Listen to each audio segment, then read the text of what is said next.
guys, welcome to my channel. If it's your first time and you're new here, my name is Salma from Kenya, live in Bahrain. And guys, I really do appreciate, and because you guys putting a lot of effort, subscribe my channel, supporting me, so I really do appreciate, and you guys really mean all world to me. And also my returning subscribers, also I do appreciate them as well. Hopefully my channel wasn't for them, but guys, we need to support each other, and we have to add more level. Okay guys, so guys, whoever doesn't know, there is some people asking me about what my channel is all about. So guys, my channel is always about vlogging, traveling, and going places. So since I've not traveled so far, I've been just going local places around here, just showing you where I'm going to, or a place just that is good, you can go and have a rest guys.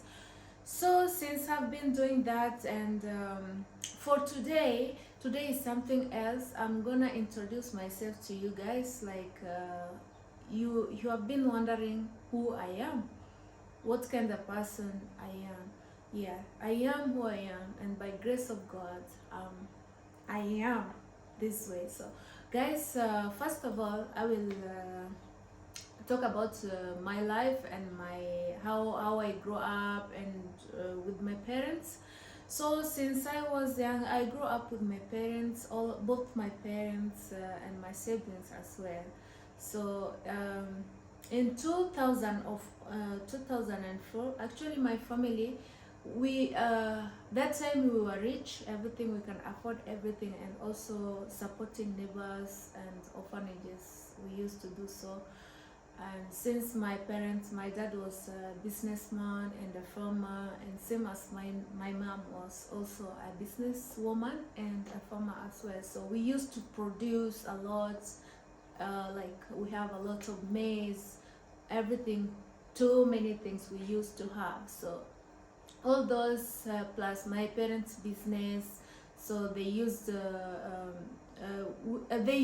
support neighbors, like all village neighbors, they used to come to my home every early in the morning. Like my dad, that's my dad say, wherever you woke up in the morning, like porridge in my house was not running low, because my mom every morning has to make porridge and put in 20 liters of a bucket, and everyone come to my home has to drink and eat. So my home was like a place where people coming and eating, talking, they feel more happy. So guys, since we have been doing that, and we have a lot of we have too many things, and my family, they were rich, so everyone used to be our guest all the time, every time, morning to night. We have full guests and neighbors all at my home.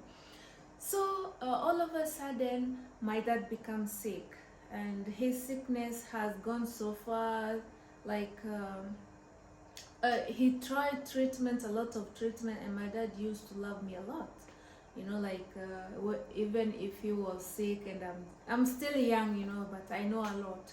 So I used to support my dad, like I'm young, and something that he cannot do, he will only call me like, Salma, do this, come support me this. Yeah, even though I have my siblings, but I used to be his favorite, you know, sometimes, not all the time, but sometimes, because I don't like lies also. Like he loves somebody who doesn't lie or tell lies, and if you lie, he know exactly what you are up to. So my dad used to know me very well, and he used to support me, and I used to love him as well. So all of a sudden, when he becomes sick and his treatment all gone, so he passed away in 2004, and at the same time my mom also becomes sick.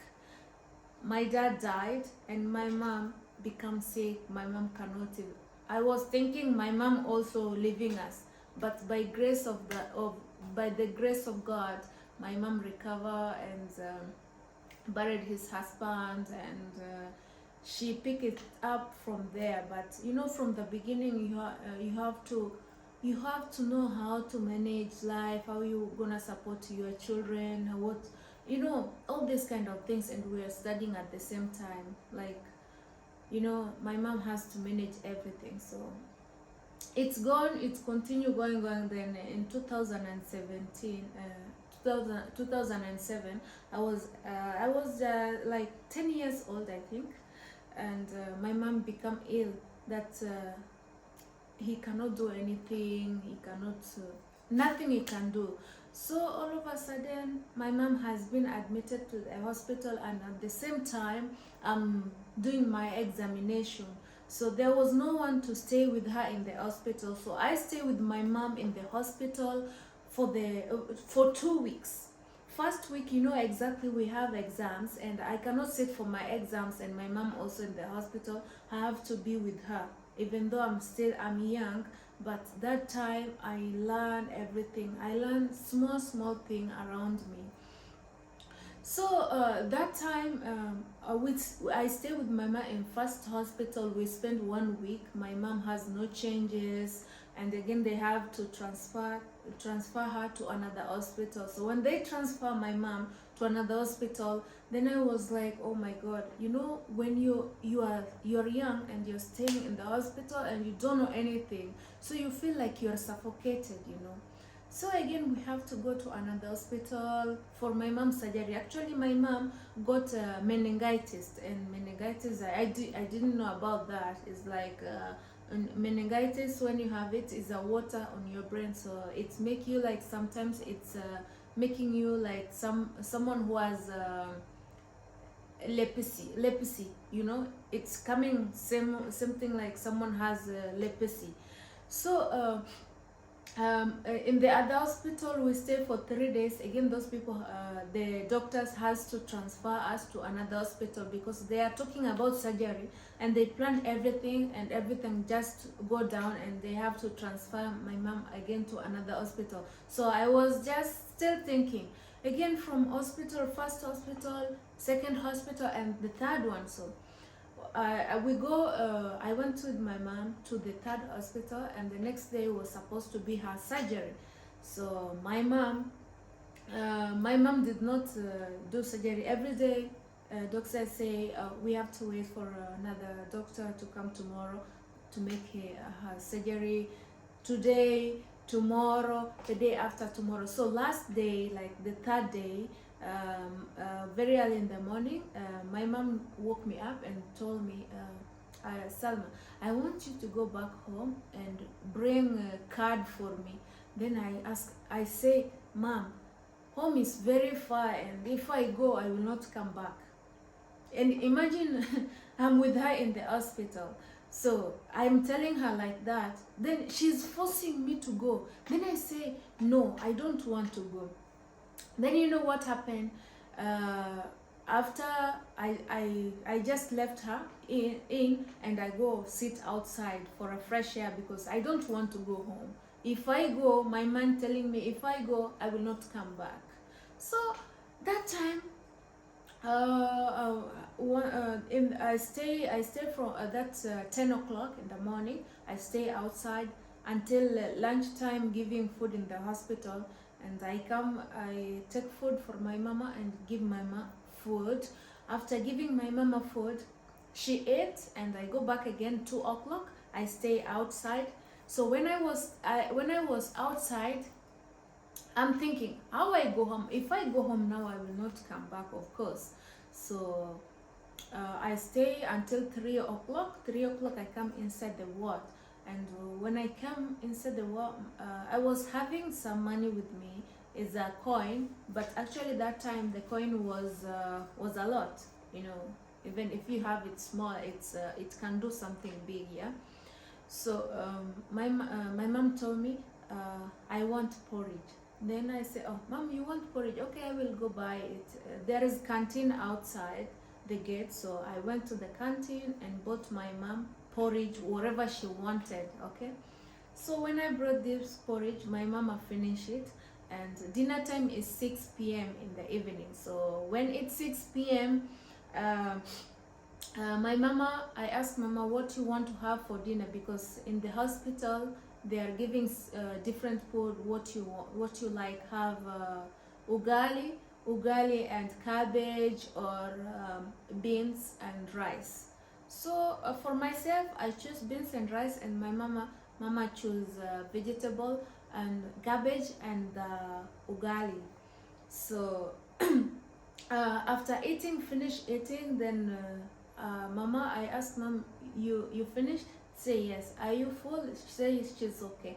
Then I put her back to bed, and she stayed for some time. And that time I feel like I'm very tired, like I want to sleep that time.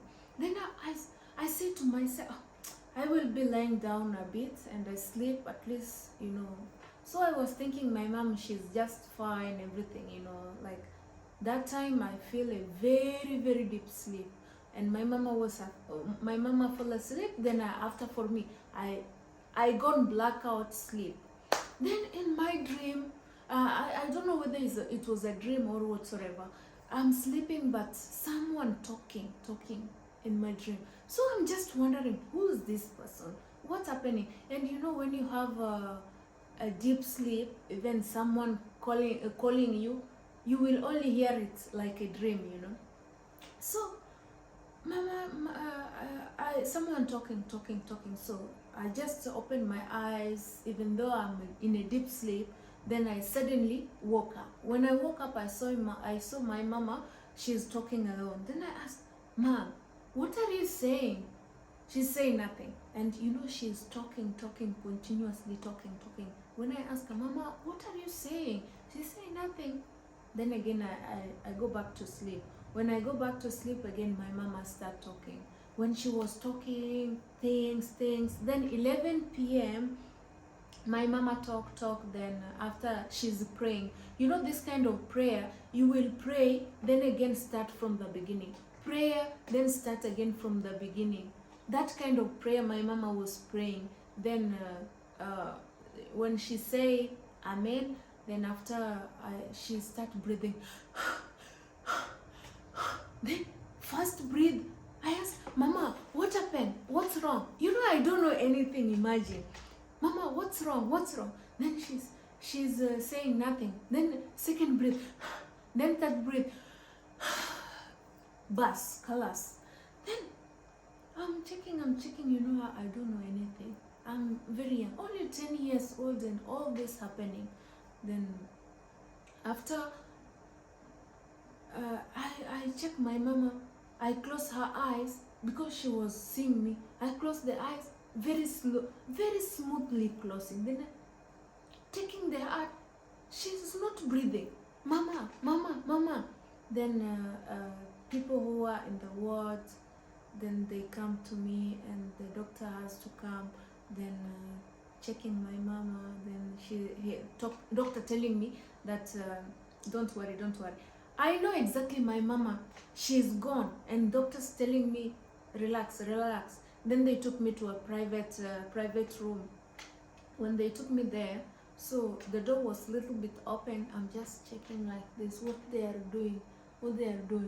So suddenly, when the doctor come inside, then lock the door, then they took my mama. Then after they take my mom, then later on, doctor start telling me like, your mama left you guys and your younger sister. Actually, my mom passed away when I have my younger sister. My younger sister, she was just like 1 year old, So my mom left my younger sister at the age of 1 year. Then I'm just 10, and the rest like that. So I have my elder brother, same like, I'm the only in the hospital. So doctor talked to me everything, but when something suddenly happened to you, you don't know what is it, what's going on with you, So that time, guys, myself, I was like, I tried to call everybody, but no one picking the phone. All phones are switched off, and every day phones always on. But that day, you cannot find anyone online. So what can I do?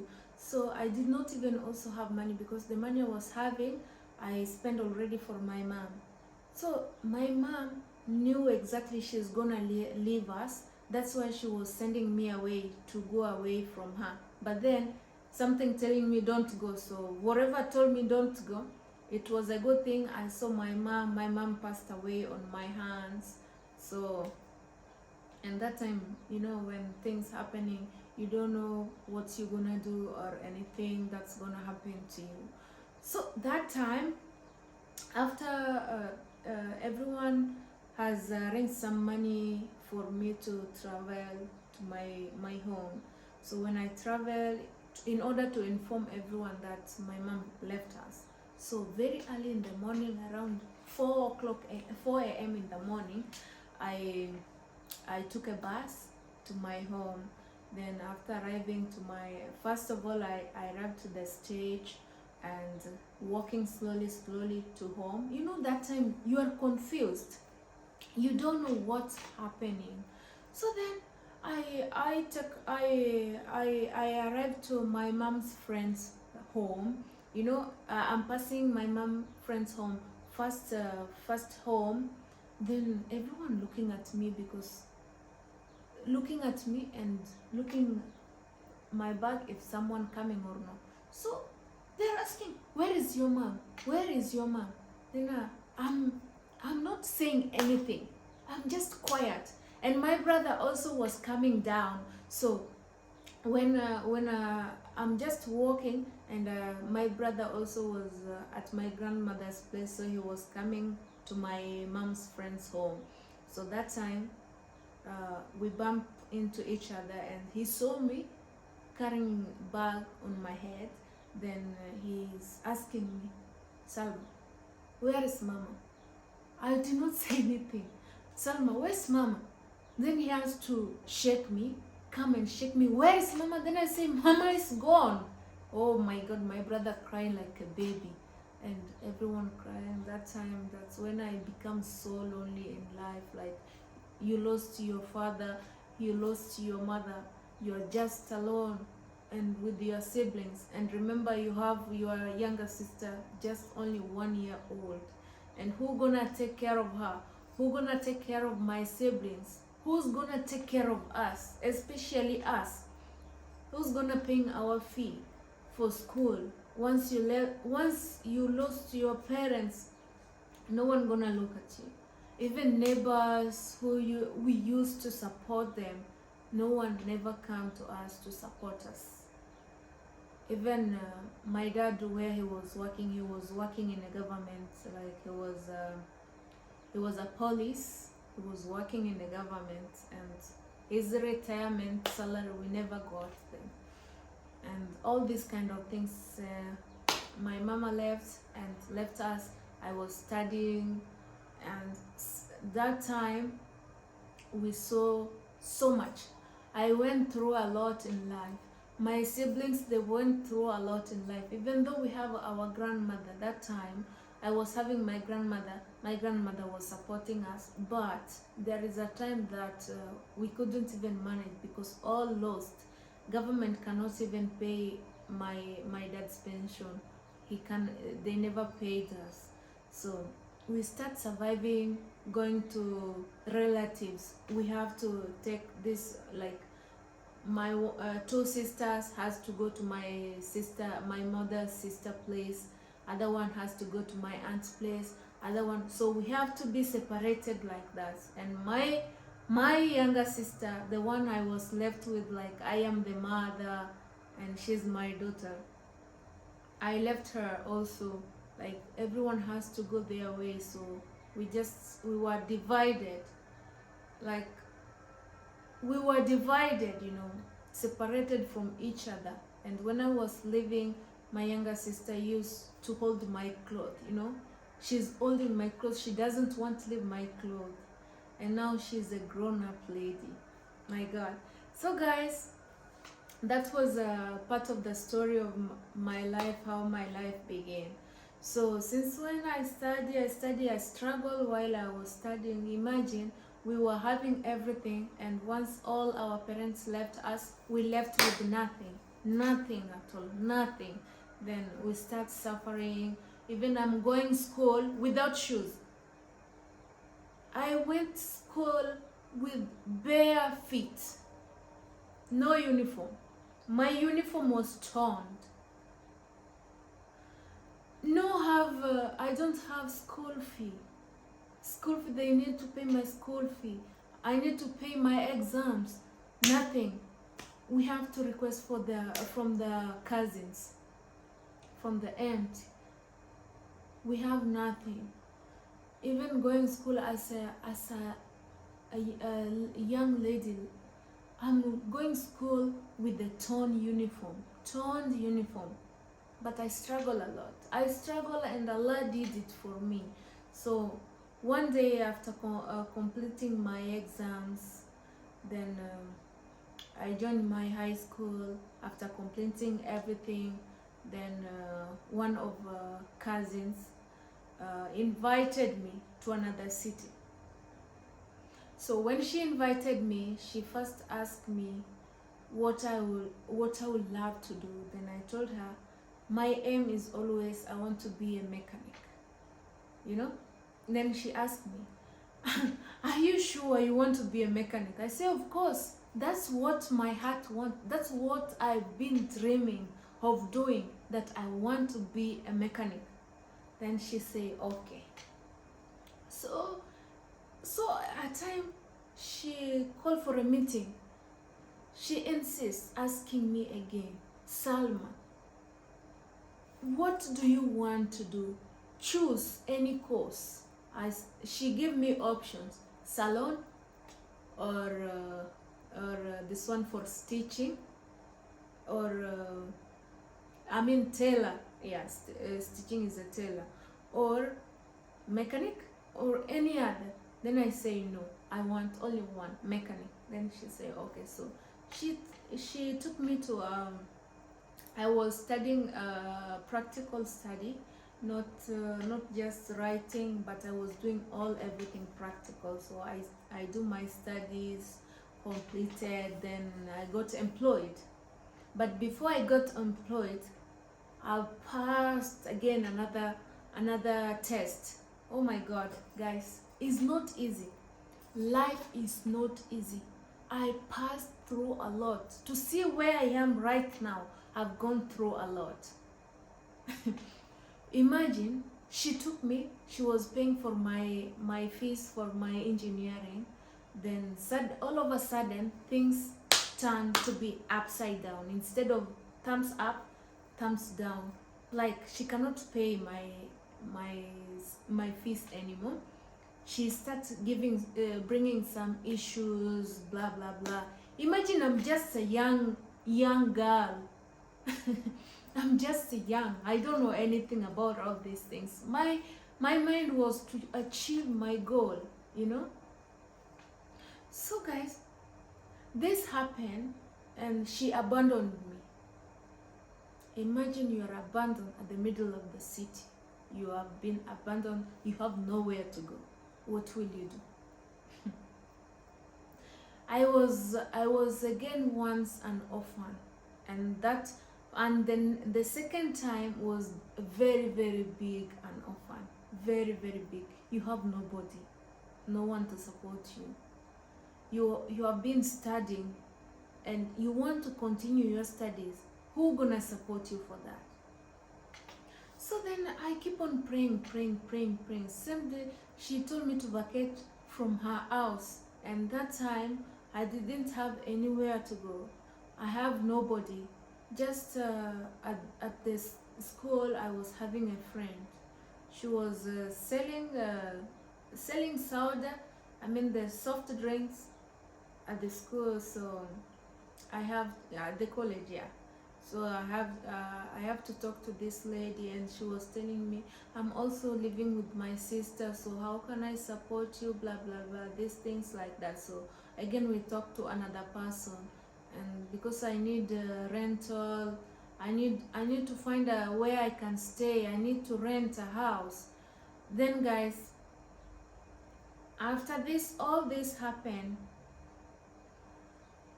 a lot happened. A lot happened to me, and where I come from is a far distance, a far journey. I come from a very, very far away distance.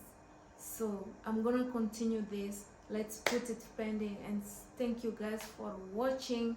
See you guys, and please don't forget to subscribe, like, and give a comment. And see you in the next video when we're gonna continue the story. Love you guys.